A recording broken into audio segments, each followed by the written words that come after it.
Warren Buffett put $35 billion into a single stock. Not a fund, not a basket, one company. And then he started selling. Here's the thing most analysts got completely wrong about that move. They saw the selling and called it a retreat, a loss of conviction, maybe even a mistake. But there's a layer underneath this position, a structural reason Buffett built it in the first place, that almost nobody talked about.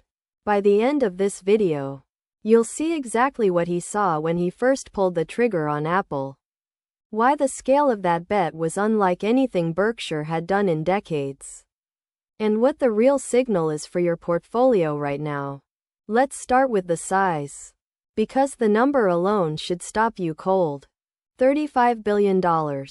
That's not a toe in the water. At its peak, Apple represented roughly 50% of Berkshire Hathaway's entire public equity portfolio. Think about that for a second.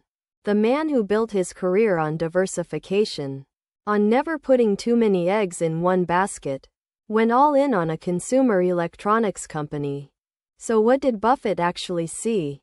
He didn't see a tech company. That's the first thing you have to understand. Buffett has said publicly he doesn't invest in technology. And he meant it. For decades. He passed on Microsoft. He passed on Google. He passed on Amazon at prices that would have made Berkshire shareholders generationally wealthy. Then Apple happened, and his reasoning was surgical. Buffett saw Apple as a consumer staples company wearing a tech company's clothing. He looked at iPhone upgrade cycles and saw something closer to toothpaste than to semiconductors. People don't switch. They don't comparison shop at the shelf. They just buy the next iPhone because their whole life, their photos, their contacts, their payment system, their AirPods, is locked inside that ecosystem. That's not a product. That's a switching cost moat so deep it shows up in the margins. And the margins are where this story gets interesting. Apple's services segment, App Store, Apple Music, iCloud, Apple Pay, Apple TV Plus, was generating north of $80 billion in annual revenue by 2023. That's software-level gross margins. Somewhere around 70%, bolted onto a hardware business that already had 40% gross margins. The blended result? A profit machine that throws off free cash flow at a rate most companies couldn't dream of. Now here's where the bear case walks in. Valuation. Let's be honest about this. When Buffett was building his position, primarily between 2016 and 2018, Apple was trading at a PE in the low to mid-teens. Cheap by almost any measure for a company with that kind of brand loyalty and cash generation. But by 2023, Apple's PE had expanded to north of 30 times earnings. The stock hadn't gotten worse. It had gotten more expensive. And at 30x, you're no longer buying a bargain. You're buying a belief. A belief that Apple can keep growing services revenue in a world where regulators in the EU, the US, and Asia are all taking aim at the App Store's 30% cut. A belief that Apple Intelligence, their AI play, will deepen ecosystem lock-in rather than becoming another expensive distraction. A belief that China, which accounts for roughly 18 to 20% of Apple's revenue, won't become an irreversible political liability. Those are real risks, not hypothetical, real. And that brings us to the selling. Between 2023 and 2024, Berkshire Hathaway trimmed its Apple position significantly, cutting it by roughly half over several quarters. The financial press treated this like a five-alarm fire. Buffett loses faith in Apple. The Oracle gets it wrong. The narrative machine went into overdrive. But here's what that narrative missed entirely. Buffett himself addressed it. He pointed to one thing. Taxes. The capital gains tax rate on Berkshire's Apple profits was going to be a real number. A very large real number. And with federal tax policy uncertain heading into 2025, Locking in gains at the current rate made structural sense. This wasn't capitulation. This was accounting. There's a second angle that almost nobody covered. Berkshire's cash pile. By mid-2024, Berkshire had accumulated over $270 billion in cash and short-term treasuries. That's not an accident. That's optionality. Buffett is not a seller who becomes a spectator. He's a seller who becomes a buyer the moment the price is right. Trimming Apple wasn't the end of a thesis. It was repositioning capital for the next one.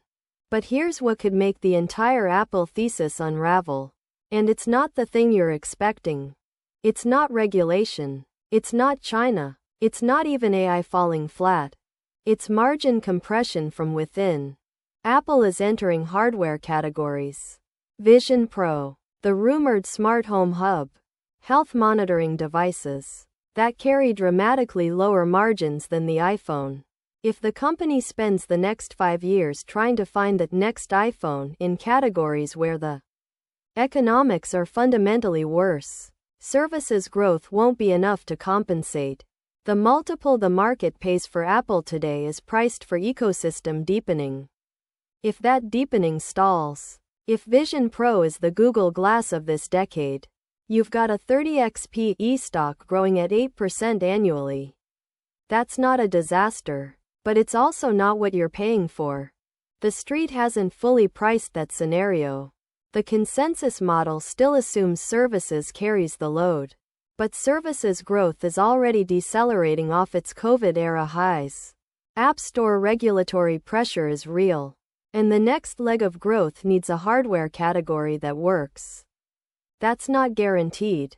So what's the actual takeaway here? Buffett's Apple position was one of the great trades of the modern era. Entry in the mid-teens PE. Exit, partial, at 30 plus. The spread on that trade, on a $35 billion position, is a wealth creation event that most institutions never come close to in a lifetime. But the lesson isn't buy Apple. The lesson is the framework. Buffett didn't buy a tech stock. He bought a consumer habit with a hardware shell. He bought switching costs. He bought margin expansion through software. And he sold, partially, when the math stopped making sense at the price the market was offering. That framework applies to every position you're evaluating right now. What is the actual moat? What are you paying for the moat? And at what price does the moat stop being worth the premium? Here's the unresolved question, and this one's worth sitting with. Apple is now building out financial services. Apple Card, Apple Pay, Apple Savings. If Apple becomes a legitimate financial services platform, with the trust metrics of a consumer brand and the data infrastructure of a tech company, the services multiple the market assigns today might actually be the floor, not the ceiling. Or the regulators get there first. That's the bet you're making if you buy Apple at today's price. Not on the iPhone. On whether Apple can become the first consumer brand that's also a bank. Buffett already made his version of that bet and walked away with one of the largest single stock profits in investment history. The question now is whether the next chapter of the Apple story is worth the price of admission at current valuations. My read? The moat is real, the valuation is full, and the next catalyst, in either direction, is regulatory, not operational. Apple at a 30x PE is a hold, not a conviction buy. Agree or disagree? This video is for educational purposes only, not financial advice. Always consult a qualified advisor before making any investment decisions.